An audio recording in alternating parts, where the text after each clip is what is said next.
लोक न्यूज मराठी, आवाज लोकशाहीचा. आणि एकंदरीतच ऊसाचा उत्पादन खर्च प्रचंड वाढलेला आहे. खतं, बियाणं, औषधं, कीटकनाशकं, त्याचबरोबर वीज बिल, पाणीपट्टी, डिझेल आणि उत्पादन खर्च वाढलेला आहे आणि उत्पादन कमी झालेलं आहे. त्यामुळे योग्य भाव मिळाला पाहिजे तरच ऊस शेती टिकणार आहे.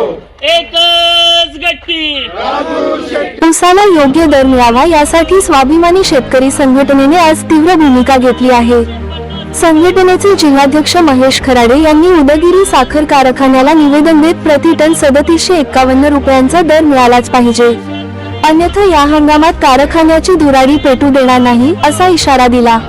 यावेळी परिसरात ऊस बिल आमच्या हक्काचं नाही कुणाच्या बापाचं अशा घोषणांनी वातावरण दणाणून गेले.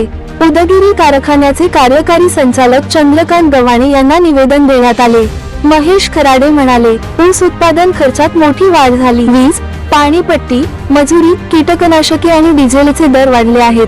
त्यात FRP मध्ये फारशी वाढ झालेली नाही. शेतकरी टिकवायचा असेल तर ऊसाला योग्य आणि किफायतशीर दर मिळालाच पाहिजे.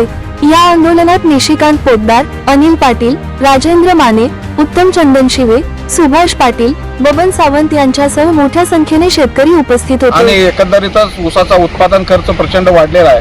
खतं, बियाणं, औषधं, कीटकनाशकं, त्याचबरोबर वीज बिल, पाणीपट्टी, डिझेल आणि उत्पादन खर्च वाढलेला आहे आणि उत्पादन कमी झालेलं आहे. त्यामुळे योग्य भाव मिळाला पाहिजे तरच ऊस शेती टिकणार आहे, अन्यथा टिकणार नाही. त्यामुळे या हंगामामध्ये निश्चितपणानं जोरदार आंदोलन करून ऊसाला योग्य भाव आम्ही मिळवून देऊ.